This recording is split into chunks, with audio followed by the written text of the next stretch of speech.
you see the room? Yeah. There's a gentleman contacting the tree shooter. And On the third one. On the third one. and he was saying anything about next to the top of his.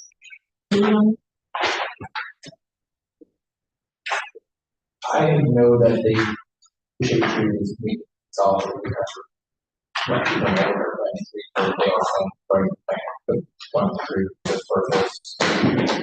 So I wouldn't know. I got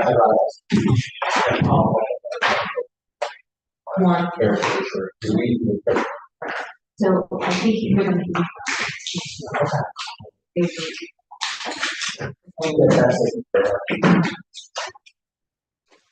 Alrighty.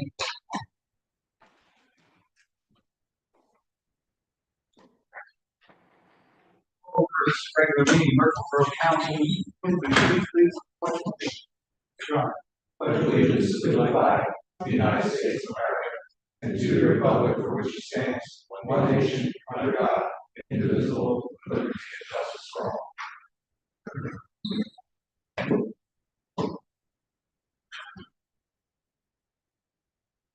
Join me in a moment of silence.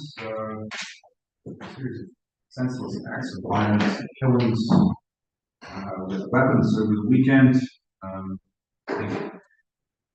As I've said many times, unfortunately, way too many times, sitting up here, that we really need to look into common sense gun legislation in this country.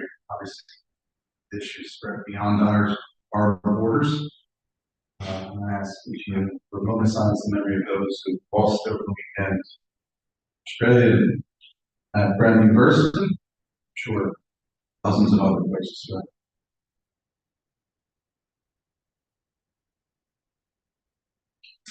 Thank you very much.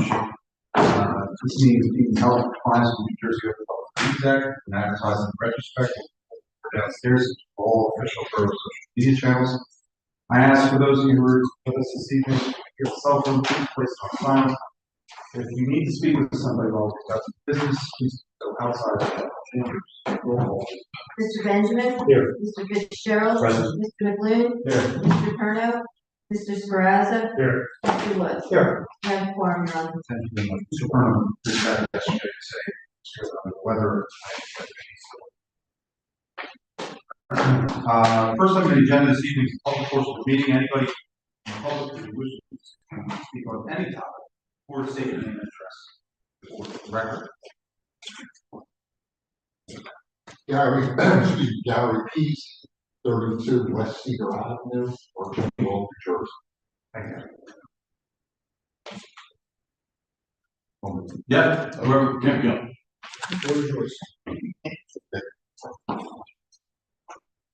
A few months ago, the property next door to me was sold at 36 West Cedar Avenue. And initially, somebody moved in, or nobody moved in initially. The backyard was rented out. Somebody was in a landscaping business, actually started living there for a while.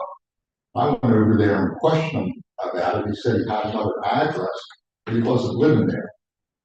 So I reported it to Rebecca, and then after that, they did in fact have him moved.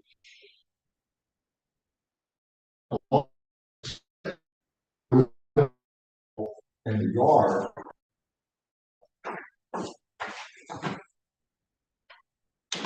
and they were repairing cars. So there was 4 or 5 men there hanging out, and I reported that to Rebecca at the time. So I also got a hold of code enforcement. Later on, I also talked to the owner, and she said she rented it to somebody that was in a transportation business, and they were permitted to repair their cars there. Well, for the next couple of months, there were cars coming in, there were trucks, there were vans, and I have photographs of all, quite a few vehicles, really. And then on, I guess the topper was October 12th. Was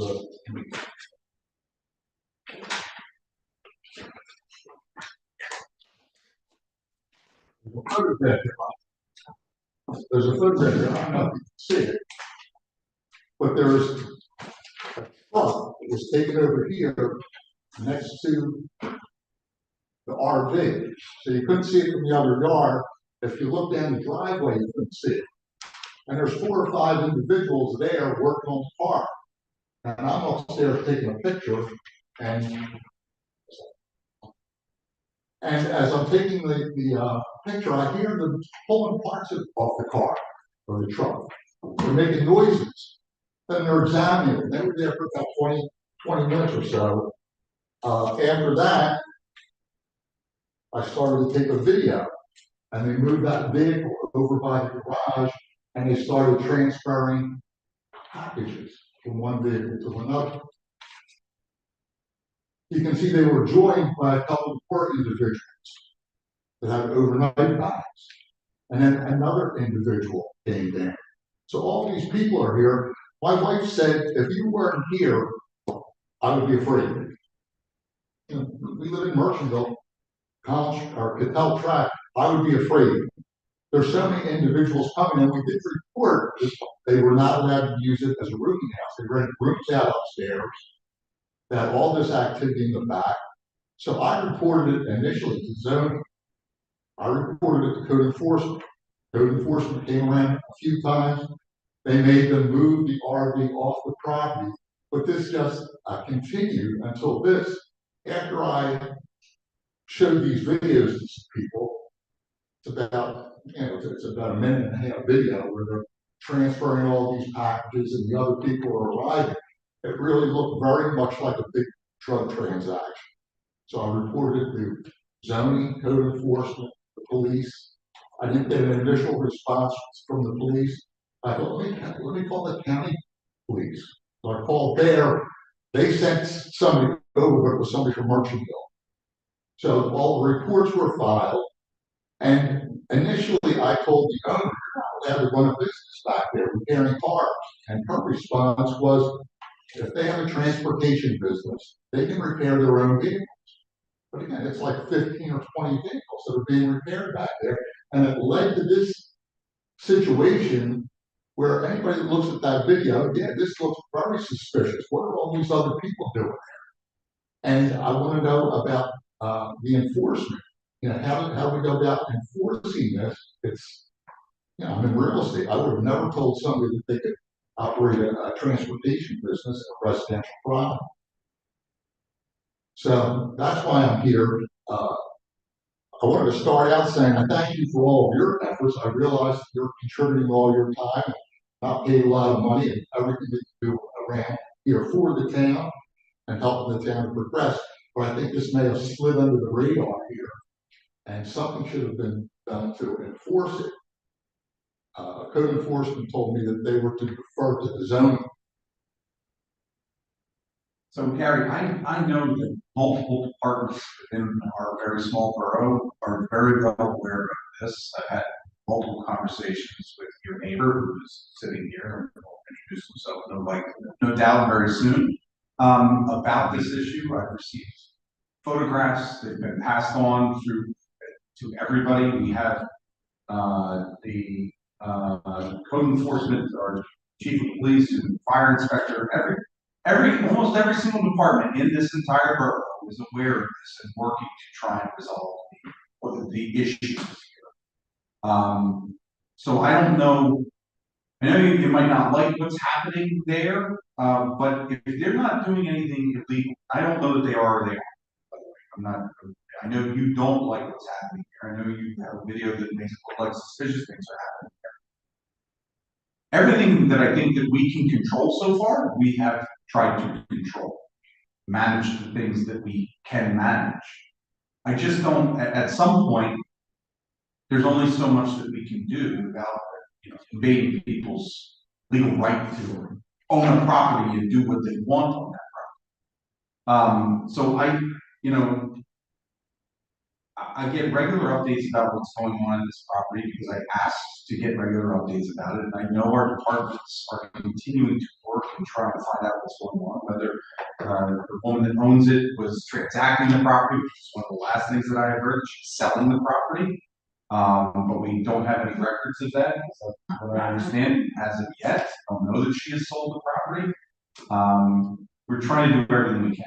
Ted, I believe that we're really past the worst of all this. I think the worst of all this is past. But the fact that it went on for a couple of months, initially when I reported this as a zoning violation, and I'm sure Rebecca got in touch with Natalie, the owner, but nothing else was done. She wasn't fined. There's summons were sent out that we know. I marked out something from the Open Records Act.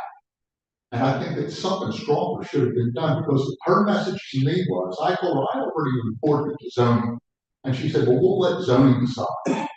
And then after, I believe somebody sent her the final video that I saw.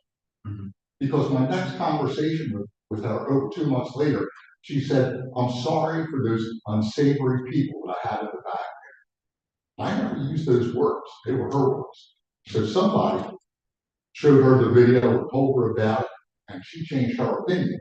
But there's still people around there coming and going. One person came like 2:42 in the morning. I bought a camera because of this. And the person's walking up the driveway to meet a car coming down the street and waiting the car. Women are coming at night, again with a flashlight. They're looking over their shoulder like, is anybody watching? So it's just been crazy. I think if there were summonses sent, you would be holding our feet to the fire, so to speak, and she would have to take further action because she does intend to sell. She's been working on the property for the past 3 or 4 weeks. But I just wanted to let you know what's transpired because I don't want this to happen to somebody else. A quicker enforcement in terms of a fine or a penalty or a court appearance may have been something that would have deterred this. And I appreciate that.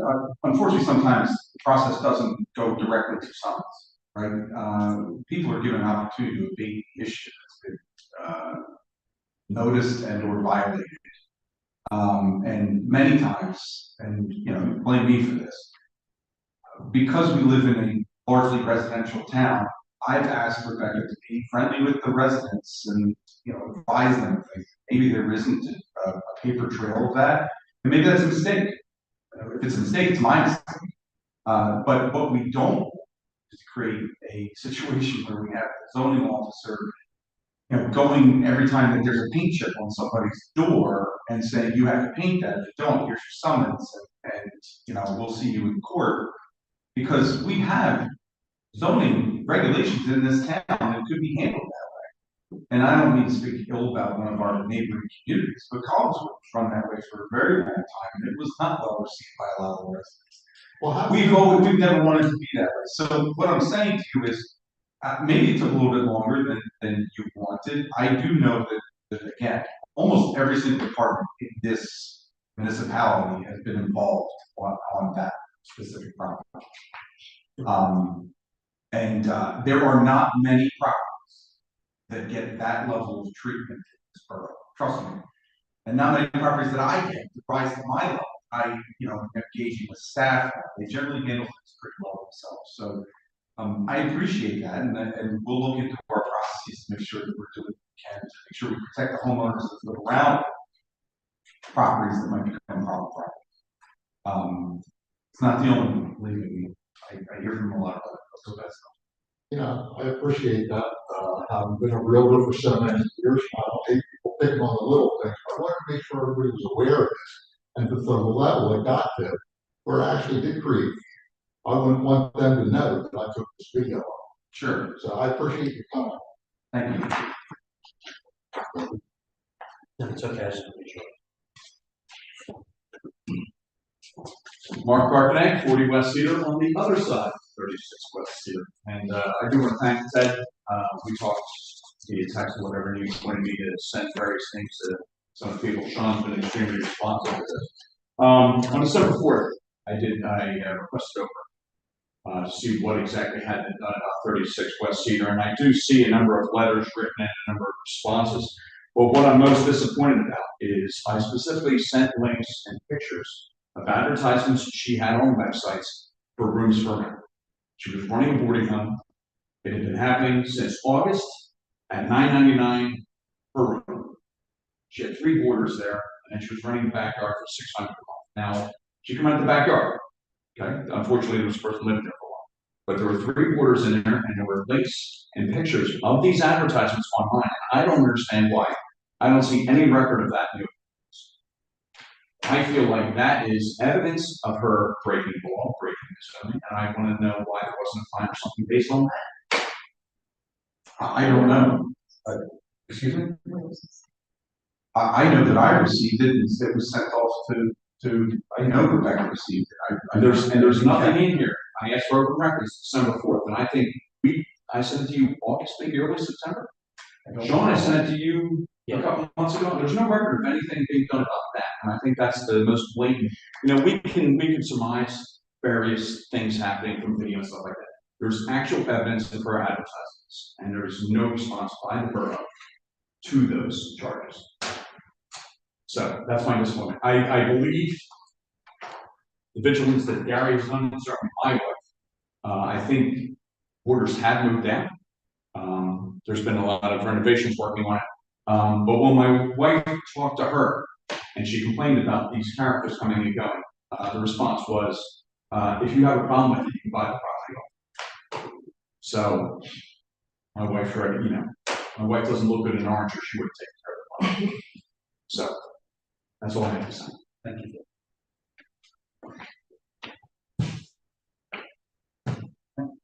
The other members of the public? Carrie Mention. You get my old address, 201 St. James Avenue. I tried to listen to the meeting from November, and I just wanted to see if you were aware. It's really hard to hear the recordings. They're largely inaudible. You can kind of get the gist of it, but they're pretty hard to hear. Just wanted to know that. But what I could hear is that a proposal was made for a second dispensary in the dry cleaners. And I wondered if you guys have any status on that. No further status than just there's a proposal that's outstanding. I don't want to speak for council. I don't think that you're supportive of the location right there for a number of different reasons. Really, I think that location without any parking whatsoever, and really it's a tough location for any sort of parking, is a concern for the company going in. Seeing what we've seen at the other location, which I think is very successful and has worked well. If they have 11, 12 spots that are dedicated to them, I just think it's a different location. I think that there's probably concerns and council members can speak about it, but there's no interest in one location capitalizing another location. I think our preference, if we were going to, and we do have a second license potentially, would be to find a space to use it for economic development purposes on the west end, where we could really build something else around that, not just that, but other, retail uses or service uses. So, I don't vote. So, on these matters, but I'm not in support of their application, and would not want to send a letter in support of that to the Cannabis Regulatory Commission personally. I don't know that we're moving on that this evening. It's not on the agenda. Yeah. But I've learned that it's best to speak publicly. No, so that's where I am. Yeah, my follow-up question was whether it met the zoning regulations and merge. Honestly, I don't. It actually just about. does. Just about. It Yeah, does. we could at this stage, but. In terms of what the buffer, The distance buffer is, yeah, our measurements suggest that it does by about a couple. But nevertheless, it still requires our approval. Those are conditional. Those are the conditions that need to be met for it to get conditional use approval, land use for it. But even before that, we need to feel comfortable with the group and where it's going to go. So. okay. And you can take a look at that because it is hard to hear. It's purposeful. Yeah, we'll take. No implication in time. Merry Christmas to all. Thank you.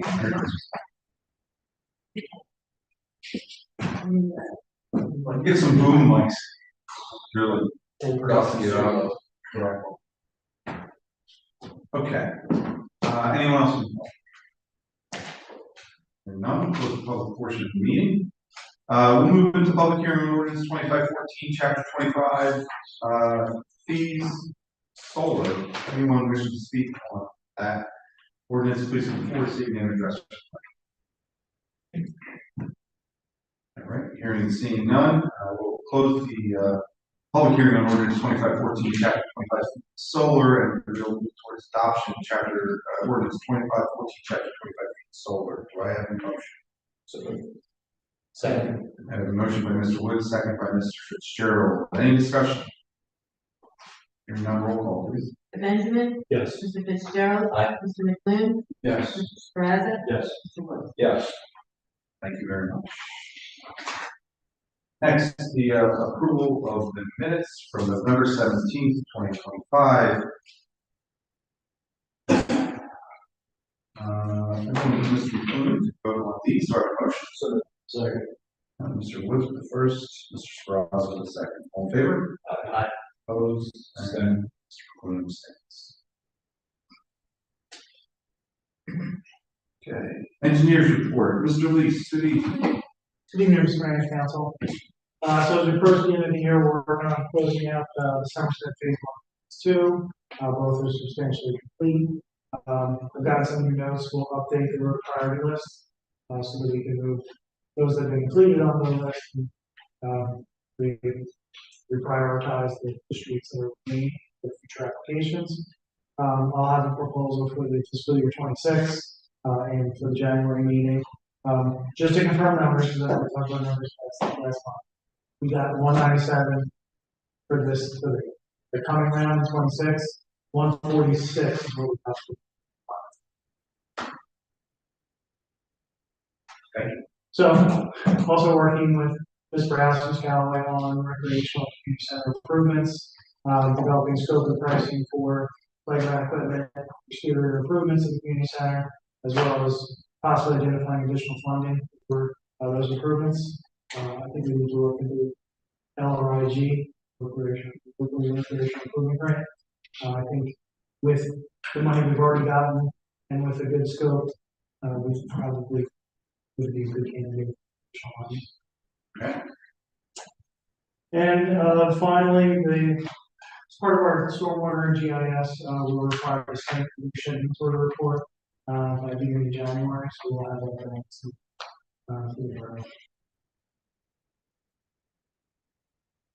Awesome. Any questions from Mr. Lees?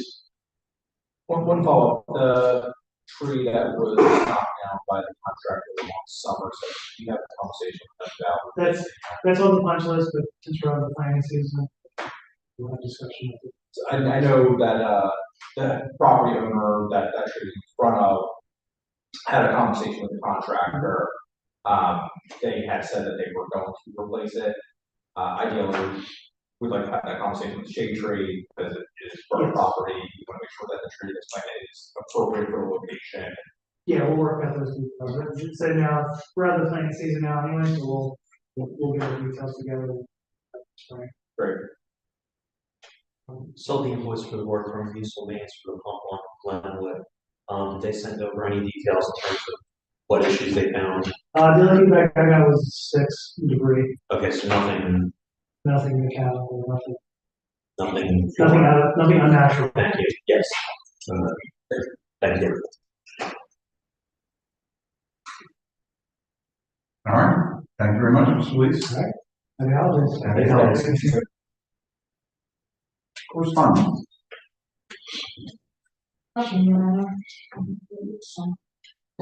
Council reports, Mr. Woods. Good evening. Thank you, Your Honor. From the shade tree, and one thing that I wanted to bring up, and Ms. Ross brought this to my attention. So the shade tree recently purchased 44 new trees that they're starting to plant. They informed me that they believe that it's okay to plant now. They've planted a handful so far. It was brought to my attention by Ms. Rouse that a property owner that had trees planted on their curb line was not informed. The intention from Shade Tree Commission is to inform people that we're planting these trees, particularly because the trees that we're purchasing are, well, they're not saplings, they're smaller trees, they're not full grown like we purchased in the past. The reason being is we can purchase far more trees, and cover a lot more space this way. So budget-wise, it makes sense. But with that being said, we will really need to rely on property owners to care for the trees, which is why Shade Tree is, to my understanding, making a proactive approach to talk to homeowners, let them know that the trees being planted, what is going to be to care for the tree, and how long, and what needs to be done. I had advised Shade Tree at our last meeting, which was last week. I think it'd be good for us to create a formal process for homeowners to adopt a tree, because we want people who really want the tree there and will care for it. And I mean, there will be homeowners that approach us that will say, no, it's not appropriate location for a tree, but ideally we want to have somebody who's going to care for it. So I'm gonna work with Rebecca, see if we can figure out a way that we can put something together on the website where you can contact us to request a tree. And that's all I have for this evening. Great. Any questions?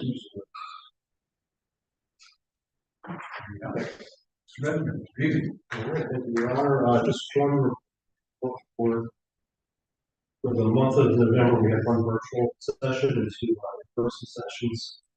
$3,691 was turned over, 164 cases added, and 217 disposed.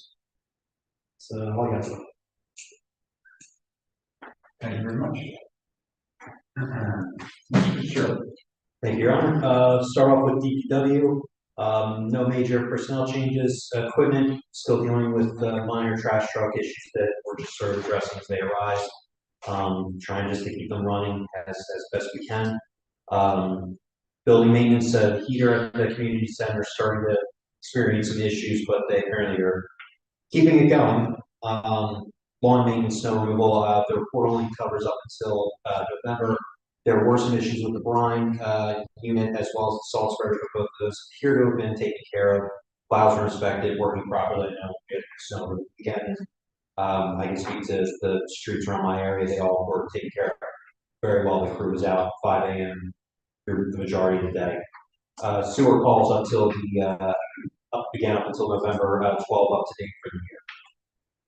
Board of Ed, school continues to do their award ceremonies. One of the changes that Mr. P brought in, meetings have been well attended as far as that portion of the meetings are concerned. Last one's held on November 18th, next one's tomorrow, December 16th. Their award is set for January 7th. Board of Health, we had a meeting that was set for last week. A few folks couldn't attend, so just stuck to emails. Still waiting for the minutes from that'll be produced out of that email transaction. But I did want to say thank you to everyone in that group for the work that they did there, as well as campaigning the health the event that they did earlier in the year. That group's done a lot of work, so that it's appreciated. From public events, we had parade, small business Saturday, breakfast with Santa, all well attended, all went really well. Breakfast with Santa was sold out, well attended. And finally, from OEM, Detective Calloway did reach out to let us know that stepping down that position at the end of the year, we're going to have to start doing a search for someone to take place for that position going into 2026.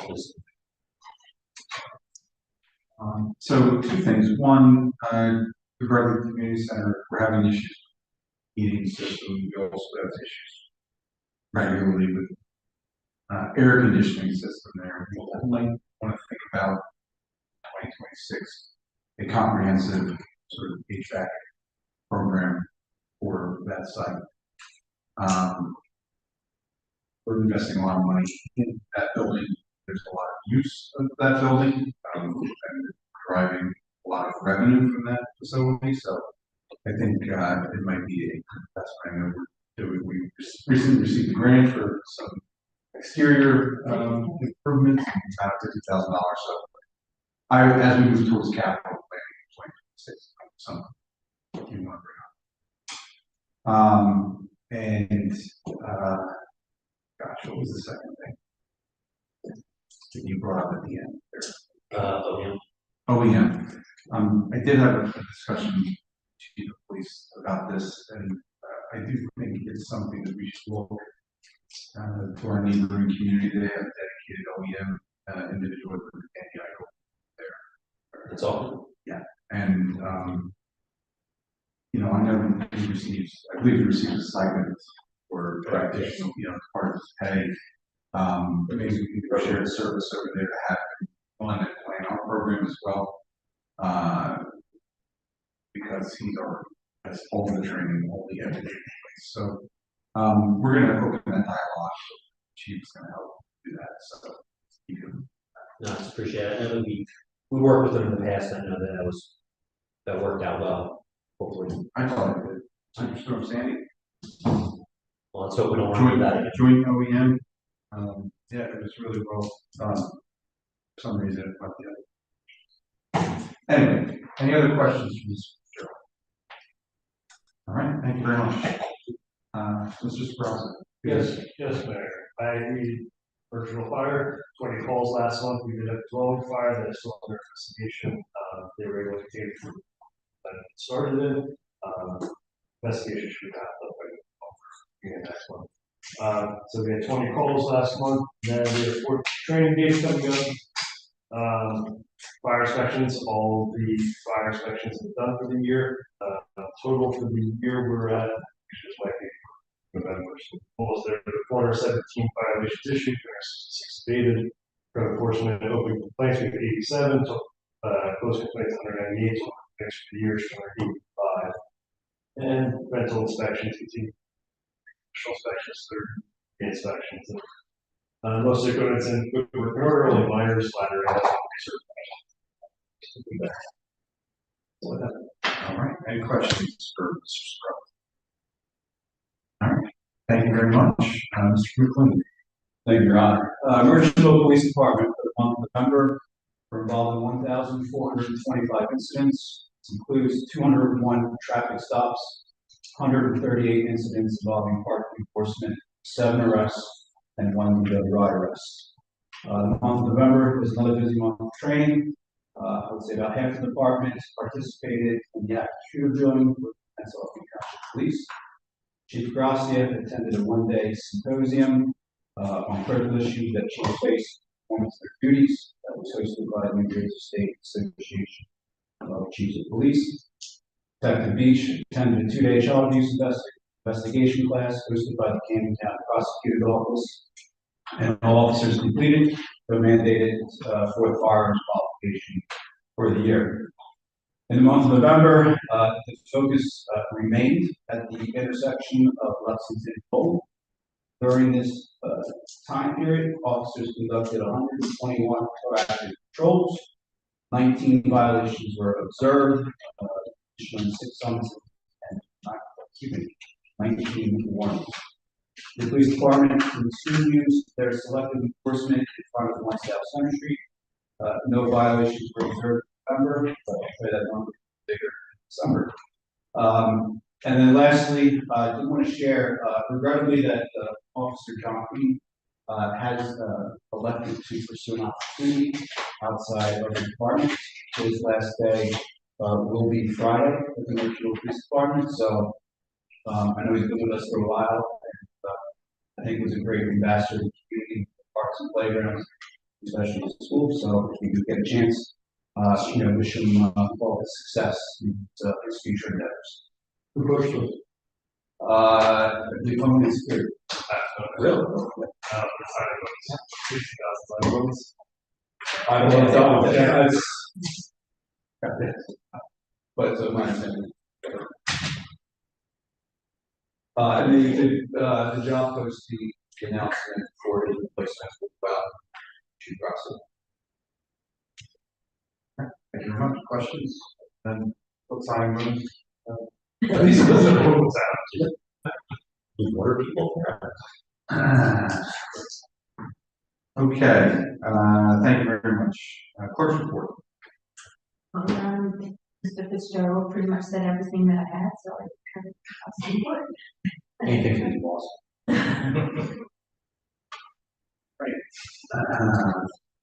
This will move, I don't have any other reports, we'll head right into. Okay, new business, we have 6 resolutions which are currently set to be read by consent agenda. Anyone have any of these that they would like to have moved to be considered separate? Can we pull out the Verizon? We'll pull out 25-34. Okay. All others okay? Because it's consent agenda. 134. So, resolution 25-130, chapter 1, special items of revenue, resolution 25-131, approval of the Senate CFO shared service agreement, resolution 25-132, cancel unexpended appropriations, resolution 25-133, cancellation of grant, and resolution 25-135, authorization of cooperative agreement with Cherry Hill for pricing system identifier number 37 CHCS. Do I have a motion? Second. Motion Mr. Woods, second Mr. Sparrow. Roll call, please. Mr. Benjamin. Yes. Mr. Fitzgerald. Aye. Mr. McGlynn. Yes. Mr. Sprazza. Yes. Mr. Woods. Yes. Thank you. Does that mean we have to use for us for a whole year for these holes? No. I don't know.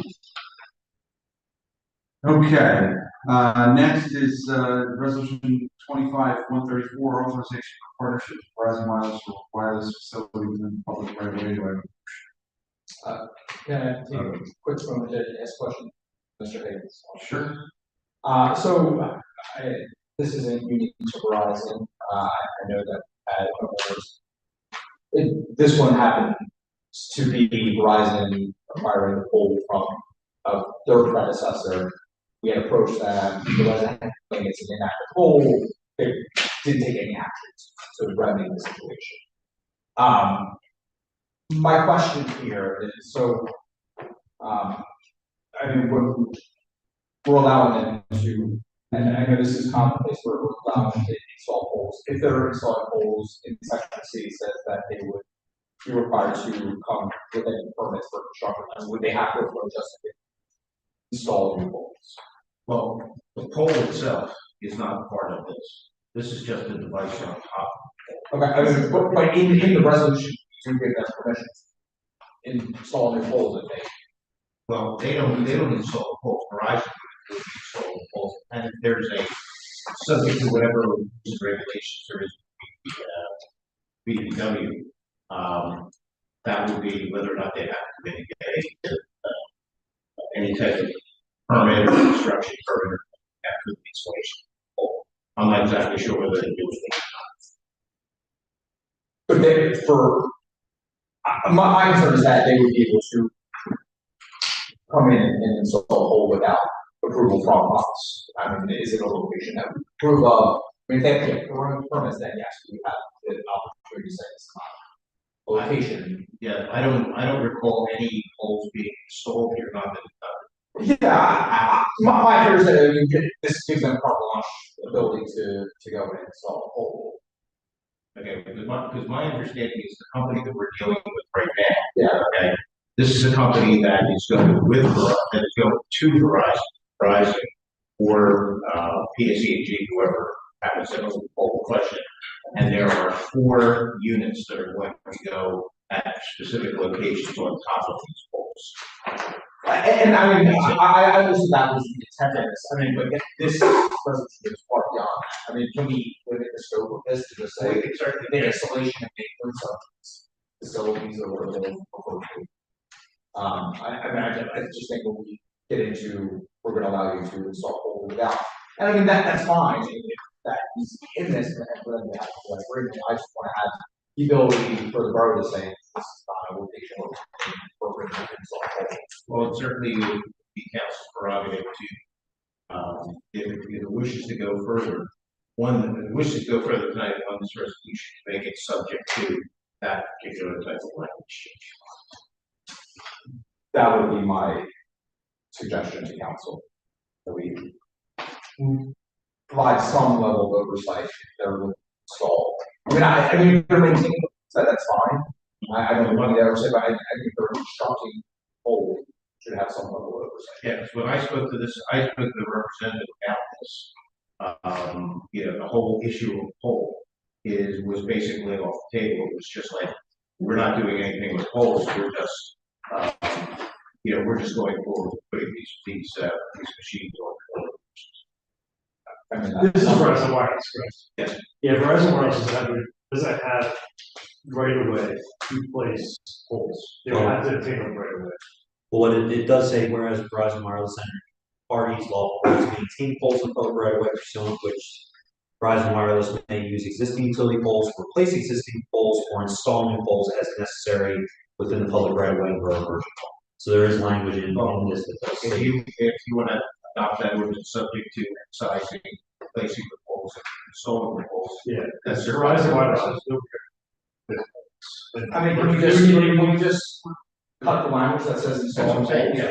Yeah, I mean, yeah. It's to my understanding, and Verizon Wireless, it's not a person, so they don't have access. Yeah. They would have network. That would be fine. We want to do that, adopt the ordinance subject to excising the replacement and or installation. That would be my question. No. Then Verizon, the other company, which is separate. Right. entity, Yeah, it's not will Verizon. have to work,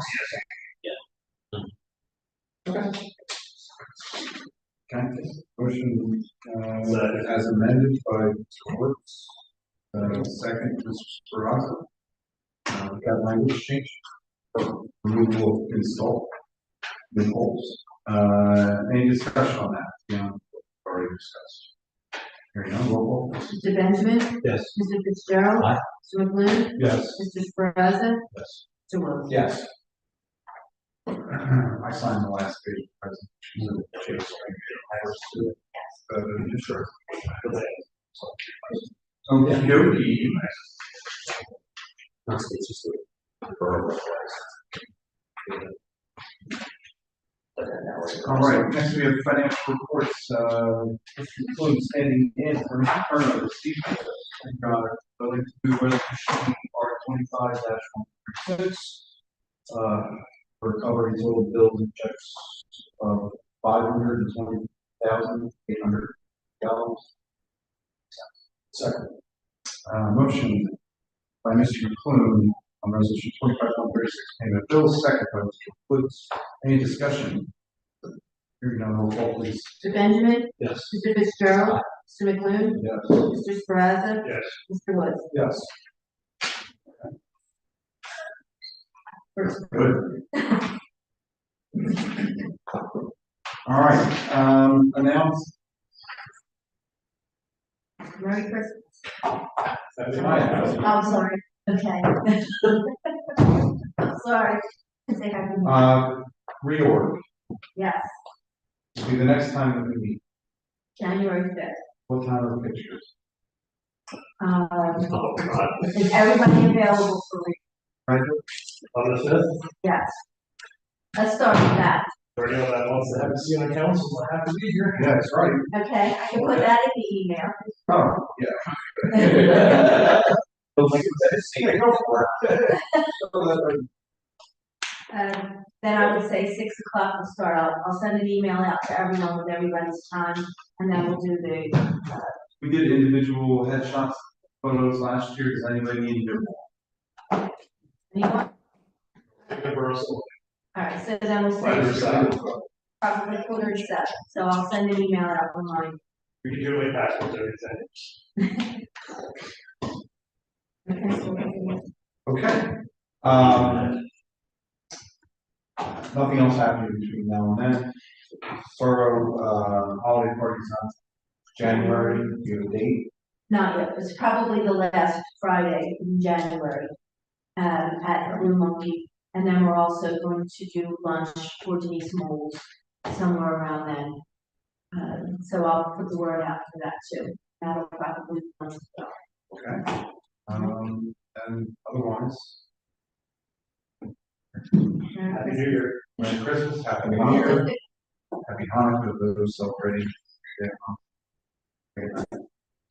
I'll entertain a motion to adjourn. So.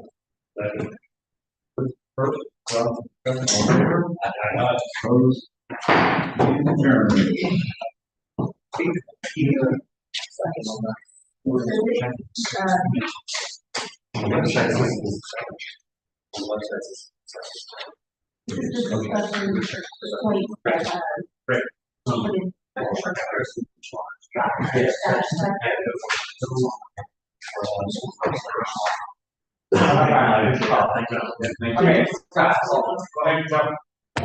Okay.